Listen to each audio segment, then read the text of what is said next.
ಓ, ಬಂದ್ರಾ? ಇವತ್ತಿನ ಈ ವಿಡಿಯೋ ಜನ ಸುಳ್ಳು ಮಂತ್ರವಾದಿಗಳನ್ನು ನಂಬಿ ಹೇಗೆ ಮೋಸ ಹೋಗ್ತಾರೆ ಅನ್ನೋದಕ್ಕೆ ಪರ್ಫೆಕ್ಟ್ ಎಕ್ಸಾಂಪಲ್ ಇದು. ಭಗವಲ್ ಸಿಂಗ್ ಮತ್ತೆ ಲೈಲಾ ಸಿಂಗ್ ಅಂತ ಹೆಸರಿರೋ ಗಂಡ ಹೆಂಡತಿಯ ಒಂದು ಜೋಡಿ. ಇವರಿಬ್ರು ಆಯುರ್ವೇದಿಕ್ ಡಾಕ್ಟರ್ಗಳಾಗಿರ್ತಾರೆ. ಕೇರಳದ ಯಲಂತೂರ್ನಲ್ಲಿ ಒಂದು ಮನೆಯಲ್ಲೇ ಒಂದು ಕ್ಲಿನಿಕ್ ತರ ಮಾಡ್ಕೊಂಡು ಅಲ್ಲೇ ಬಂದಿರುವಂತ ರೋಗಿಗಳಿಗೆ ಟ್ರೀಟ್ಮೆಂಟ್ ಕೊಡ್ತಾ ಇರ್ತಾರೆ. ಇವರಿಬ್ಬರಿಗೂ ತಂದೆ ತಾಯಿ ಅಂತ ಯಾರು ಇರಲ್ಲ. ಮದುವೆಗೆ ಸುಮಾರು ವರ್ಷಗಳಾದ್ರೂ ಇವ್ರಿಗೆ ಮಕ್ಕಳಾಗಿರಲ್ಲ. ಸೊ ಇವ್ರ ಫ್ಯಾಮಿಲಿಯಲ್ಲಿ ಗಂಡ ಹೆಂಡತಿ ಬಿಟ್ರೆ ಇನ್ನೊಬ್ರು ಯಾರು ಇರೋದಿಲ್ಲ. ಗಂಡ ಭಗವಲ್ಗೆ ಫೇಸ್ಬುಕ್ ನಲ್ಲಿ ಶ್ರೀದೇವಿ ಅಂತ ಒಂದು ಫ್ರೆಂಡ್ ಸಿಗ್ತಾಳೆ. ಶ್ರೀದೇವಿ ತನ್ನ ಐಡೆಂಟಿಟಿನ ಏನು ಬಿಟ್ಕೊಟ್ಟಿರಲ್ಲ, ಕೇವಲ ಶ್ರೀದೇವಿ ಅಂತ ಪ್ರೊಫೈಲ್ ನೇಮ್ ಇರುತ್ತೆ ಅಷ್ಟೇ. ಈ ಫೇಸ್ಬುಕ್ ಫ್ರೆಂಡ್ ಜೊತೆ ಭಗವಲ್ಲು ಸುಮಾರು 2-3 ವರ್ಷಗಳಿಂದ ಚಾಟ್ ಮಾಡ್ತಾ ಇರ್ತಾರೆ. ಆ್ಯಂಡ್ ಭಗವಲ್ಗೆ ಶ್ರೀದೇವಿ ಬಗ್ಗೆ ಏನೂ ಗೊತ್ತಿರಲ್ಲ. ಭಗವಲ್ಲು ತನ್ನ ಬಗ್ಗೆನೇ ಎಲ್ಲ ಶ್ರೀದೇವಿ ಹತ್ರ ಹೇಳ್ಕೊತಾ ಇರ್ತಾನೆ.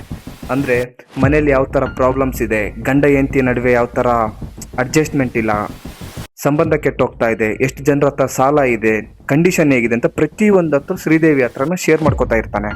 ಸೊ ಅವನು ಡೈಲಿ ಶ್ರೀದೇವಿ ಹತ್ರ ಈ ಥರ ಎಲ್ಲ ಹೇಳ್ಕೊತಾ ಇದ್ರೆ ಆ ಕಡೆಯಿಂದ ಶ್ರೀದೇವಿ ನನಗೂ ಇದೇ ಥರ ಪ್ರಾಬ್ಲಮ್ಸ್ ಇತ್ತು, ಇನ್ ಕೇಸ್ ಇದಕ್ಕೂ ಜಾಸ್ತಿ ಇತ್ತು ಅಂತಲೇ ತಿಳ್ಕೊ. ಆಗ ನಮ್ಮನೆಗೆ ಒಬ್ಬ ಮಂತ್ರವಾದಿ ದೇವ್ರ ಥರ ಬಂದು ನಮ್ಮನ್ನೆಲ್ಲ ನಮ್ಮ ಕಷ್ಟಗಳಿಂದ ಪಾರ್ ಮಾಡ್ದ. ಆಗ ಶ್ರೀದೇವಿ ಬೇಕಾದರೆ ನಿನಗೂ ಆ ಮಂತ್ರವಾದಿ ನಂಬರ್ ಕೊಡ್ತೀನಿ, ನೀನು ಕಾಲ್ ಮಾಡ್ಕೊಂಡು ಮನೆಗೆ ಕರೆಸ್ಕೊ, ಪ್ರಾಬ್ಲಮ್ಸ್ ಎಲ್ಲ ಹೇಳು, ನೀನು ಈ ಪ್ರಾಬ್ಲಮ್ಸಿಂದ ಮುಕ್ತಿ ಪಡಿ ಅಂತೇಳಿ ಶ್ರೀದೇವಿ ಭಗವಲ್ಗೆ ಒಂದು ಕಿವಿ ಮಾತನ್ನು ಹೇಳ್ತಾಳೆ. ಭಗವಲ್ ಏನೆಲ್ಲ ಟ್ರೈ ಮಾಡಿದ್ದೀನಿ, ಇದು ಒಂದ್ಸಲ ಟ್ರೈ ಮಾಡೋಣ ಅಂತೇಳಿ ಭಗವಲ್ಲು ಸರಿ ಆಯಿತು ಅಂತ ಹೇಳ್ತಾನೆ.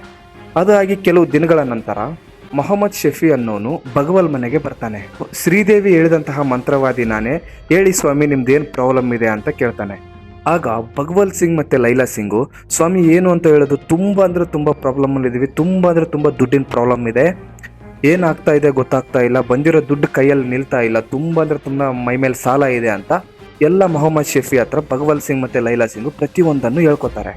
ಮೊಹಮ್ಮದ್ ಶಫಿ ಇದನ್ನೆಲ್ಲ ನೀಟಾಗಿ ಕೇಳಿಸ್ಕೊಂಡು ಆದಮೇಲೆ ಗಂಡ ಭಗವಲ್ನ ಕರ್ಕೊಂಡು ಸೈಡಿಗೆ ಕರ್ಕೊಂಡೋಗಿ ಒಂದು ಮಾತನ್ನು ಹೇಳ್ತಾರೆ. ಮೊಹಮ್ಮದ್ ಶಫಿ ಭಗವಲ್ಗೆ ಹೇಳ್ತಾನೆ, ನಿಮ್ಮ ಮೇಲೆ ಯಾರೋ ತುಂಬ ಸ್ಟ್ರಾಂಗಾಗಿ ಮಾಟ ಮಂತ್ರ ಮಾಡಿಸಿದ್ದಾರೆ, ಅದನ್ನು ನಾನು ನನ್ನ ಮೈ ಮೇಲೆ ಎರ್ಕೋತೀನಿ, ಅದಕ್ಕೆ ಒಂದು ಪೂಜೆ ಮಾಡಬೇಕು, ಆ ಪೂಜೆಯ ಕೊನೆಯಲ್ಲಿ ನಾನು ನಿನ್ನ ಹೆಂಡತಿ ಜೊತೆ ಸಂಭೋಗ ಮಾಡ್ತೀನಿ, ಆ್ಯಂಡ್ ನಾನು ಸಂಭೋಗ ಮಾಡಬೇಕಾದ್ರೆ ನೀನು ಪಕ್ಕದಲ್ಲೇ ಕೂತ್ಕೊಂಡು ಅದನ್ನು ಕಣ್ಣಾರೆ ನೋಡಬೇಕು ಅಂತ ಮೊಹಮ್ಮದ್ ಶಫಿ ಅವರು ಹೇಳ್ತಾರೆ.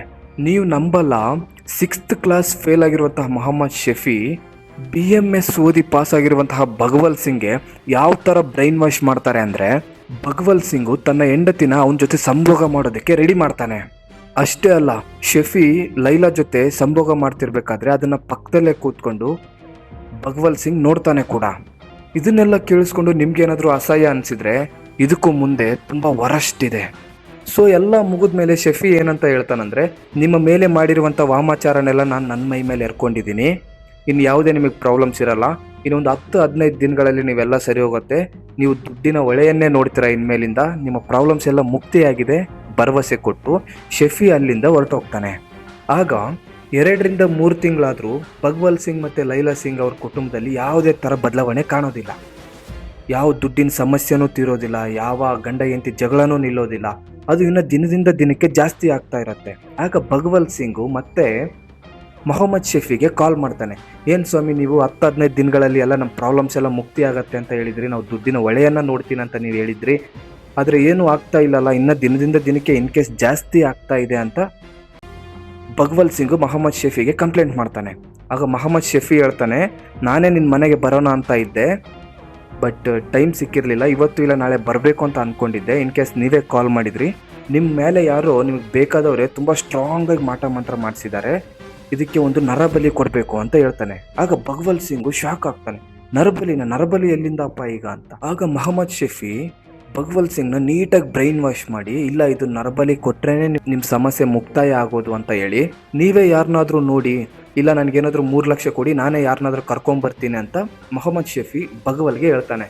ಭಗವಲ್ಲು ಇದನ್ನೆಲ್ಲ ನಾನು ಯಾಕೆ ರಿಸ್ಕ್ ತೊಗೋಬೇಕು, ಇವನಿಗೆ 3 ಲಕ್ಷ ಕೊಟ್ಬಿಟ್ರೆ ಇವನೇ ಯಾರನ್ನಾದ್ರೂ ಕರ್ಕೊಂಬರ್ತಾನೆ ಅಂತೇಳಿ ಮೊಹಮ್ಮದ್ ಶಫಿಗೆ 3 ಲಕ್ಷ ರೂಪಾಯಿ ಕೊಟ್ಟು ನೀನೇ ಯಾರನ್ನಾದ್ರೂ ಕರ್ಕೊಂಬ ಅಂತ ಹೇಳ್ತಾನೆ. ಮೊಹಮ್ಮದ್ ಶಫಿ ಮಾರ್ಕೆಟಲ್ಲಿ ರೋಸಿ ಅಂತ ಒಬ್ಳು ಇರ್ತಾಳೆ, ಲಾಟ್ರಿ ಟಿಕೆಟ್ ಮಾರ್ತಾ ಇರ್ತಾಳೆ. ಅವಳಿಗೆ ಹಿಂದೆ ಮುಂದೆ ಅಂತೂ ಯಾರೂ ಇರಲ್ಲ, ತಂದೆ ತಾಯಿ ಇರಲ್ಲ, ಮಕ್ಕಳಿರಲ್ಲ, ಯಾರೂ ಇರಲ್ಲ, ಸಿಂಗಲ್ ಇರ್ತಾಳೆ. ಅವಳನ್ನು ನಾವು ನಿಮಗೆ 1 ಗಂಟೆಗೆ 10 ಲಕ್ಷ ಕೊಡ್ತೀವಿ, ನೀವು ನಮ್ಮ ಹತ್ರ ಒಂದು ವಿಡಿಯೋ ಮಾಡಬೇಕು, ಆ ವಿಡಿಯೋದಲ್ಲಿ ನೀವು ಬೈಟ್ ಕೊಡಬೇಕು, ಆ ಬೈಟ್ ಕೊಟ್ಟರೆ ನಿಮ್ಗೆ 10 ಲಕ್ಷ ಕೊಡ್ತೀವಿ ಅಂತೇಳಿ ಮೊಹಮ್ಮದ್ ಶಫಿ ಆಫರ್ ಮಾಡ್ತಾನೆ.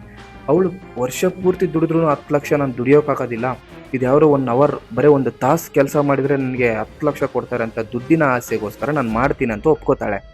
ಆಗ ಮೊಹಮ್ಮದ್ ಶಫಿ ತನ್ನ ಬ್ಲ್ಯಾಕ್ ಕಲರ್ ಸ್ಕಾರ್ಪಿಯೋ ಕಾರಲ್ಲಿ ರೋಜಿನ ಕರ್ಕೊಂಡು ಬಗ್ವಲ್ ಮನೆಗೆ ಬರ್ತಾರೆ. ಬಗ್ವಲ್ ಮನೆಗೆ ಬಂದು ಬೆಡ್ ಮೇಲೆ ಮಲಗಿಸಿ ಆಕಿನ ಕಟ್ಟಾಕ್ತಾ ಇರ್ತಾರೆ. ಕಟ್ಟಾಕಿದಾಗೆ ರೋಜಿಗೆ ಡೌಟ್ ಬರುತ್ತೆ, ಯಾಕೆ ನನ್ನ ಕಟ್ಟಾಕ್ತಾ ಇದ್ದೀರಾ, ನನ್ನ ಬಿಟ್ಬಿಡಿ, ನಾನು ಹೋಗ್ಬಿಡ್ತೀನಿ ಅಂತ.